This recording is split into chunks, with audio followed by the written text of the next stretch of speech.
Salut, vous! Petite vidéo que je fais aujourd'hui pour me désennuyer, parce que j'en sens le besoin. C'est pas mal long ces temps-ci, puis il se passe pas grand-chose. Qu'est-ce que vous avez fait, vous, quand vous avez terminé Netflix? Pour la vidéo d'aujourd'hui, j'ai décidé d'offrir un volet découverte, presque pédagogique, parce que je me le permets, je peux, j'ai déjà étudié en enseignement pendant 4 mois. J'ai abandonné pendant mon premier stage qui était dans une classe de français des étudiants de secondaire 4. J'ai abandonné parce que j'étais plus capable de me faire demander ma carte étudiante par le gardien. Bref, aujourd'hui, on va voyager et on va découvrir ensemble. Parce qu'en ce moment, je vis à Montréal, je peux pas vraiment me déplacer jusque dans mon village natal physiquement, donc j'ai décidé de le faire virtuellement. Et devinez quoi? Je vous amène avec moi. On part de Montréal, les amis, vers Saint-Marcellin. Je vous amène et on va découvrir ce merveilleux trou, merveilleux coin de pays. Fait que prenez-vous un café dégueulasse du Tim Hortons pour avoir un peu l'impression qu'on est sur la route. On part! Première étape, bye bye Montréal! D'abord, vous allez vouloir quitter l'île de Montréal. Fait que pour ça, prévoyez-vous déjà un bon 4-5 heures pour la route. Sinon, faites vos adieux à tout ce que vous aimez à Montréal, que ce soit le mât du stade, que ce soit le Mont-Royal, le petit café à côté de chez vous, la moisissure de votre 3,5 à 1500$ dans Rosemont. On quitte l'île. On s'apprête maintenant à prendre l'autoroute 20. Vous avez bien entendu, notre expédition va se passer sur la rive sud. Profitez-en pour passer un peu de temps à Longueuil et une fois que vous aurez refilé votre inventaire de drogue dure, on reprend la route, camarades! Prochaine étape, Montréal, Québec. Il y a plusieurs points d'intérêt qu'on va croiser entre ces deux villes québécoises, à commencer par le fameux IKEA de Boucherville, un endroit où l'enfer de se stationner n'a d'égal que la frustration de pousser un panier d'achat où ce que les petites roulettes tournent du cul et non du devant. Ce qu'on ferait pas pour un malme ou une pogne. Après, vous aurez inévitablement l'envie viscérale de faire le plein au Big Stop, aussi appelé Municipalité de Saint-Liboire. Parce que oui, il y a du monde qui vivent là.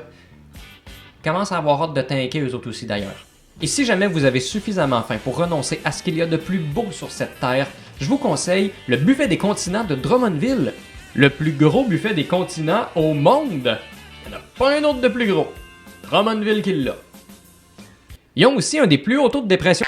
D'ailleurs, si vous voulez en savoir plus sur le buffet des continents, stay tuned parce que je vais faire une vidéo probablement exclusivement consacrée au buffet des continents. Ça va être appétissant. Accrochez-vous les amis parce qu'en ce moment, on est dans la région dans laquelle on retrouve la ville de Trois-Rivières. Que dire de Trois-Rivières sinon... Arc!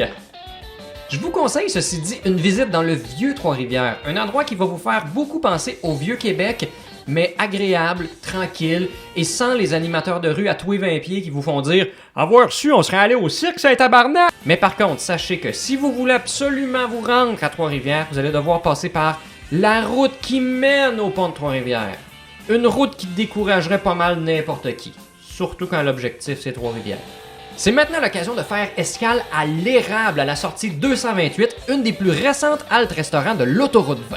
Un endroit où vous allez pouvoir croiser des résidents de Plessisville, de Vellieville, Saint-Louis-de-Blandford et plein d'autres endroits comme ça où c'est encore le Séraphin de Jean-Pierre Masson qui passe à la TV. Il y a donc du monde fou pis malade dans le monde. Oh, mais attendez, qu'est-ce que je vois? Val-Alain? Ah? Laurier Station? Ah? Je viens juste de me faire dépasser par un F-150 qui roulait 150 dans la voie de droite? On arrive à Québec! La capitale nationale! Vous verrez apparaître les ponts au loin. Vous verrez même les montagnes de Charlevoix à l'horizon. Vous distinguerez l'île d'Orléans. Attardez-vous à ces merveilles. Ça va vous permettre d'oublier les chauffeurs en crise autour de vous qui crient dans leur char en même temps que Jeff Fillion. Prochaine étape, Québec, Rivière-du-Loup. On se rapproche tranquillement de notre destination, mais avant, il va y avoir une étape cruciale qui va tester notre détermination, les limbes de Montmagny. On parle ici du segment de la route entre les villes de Montmagny et l'Apocatière. Ok, on parle d'un stretch de 41 km, mais qui va sembler vous durer une vie d'homme. Pendant ce segment-là de la route, vous allez tout remettre en question. Votre vie, votre travail, vos amours, vos parents, tout. Mais heureusement, à la fin de ce parcours, il y a une récompense, le Kamouraska. Venez vous régaler les yeux dans le Christian Bégin Land.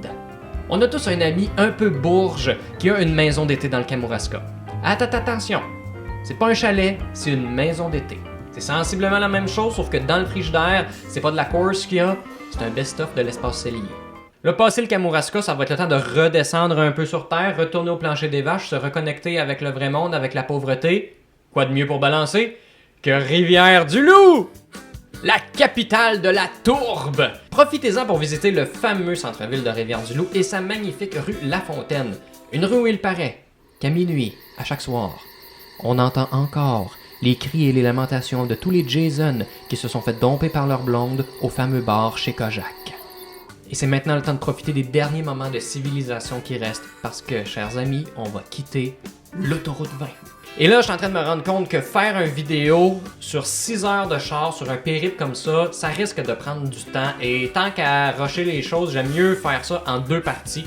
Donc, on va arrêter ça là, puis on va reprendre dans un prochain vidéo. Puis en même temps, je veux dire, c'est super crédible. C'est comme si on était l'hiver, mettons, on arrive à Rivière-du-Loup, il fait pas beau, la route est fermée, fait qu'on est pogné pour se pogner à un motel cheap à Rivière-du-Loup, puis à manger au Normandin. Fait que, bonne diarrhée, on reprend la route plus tard.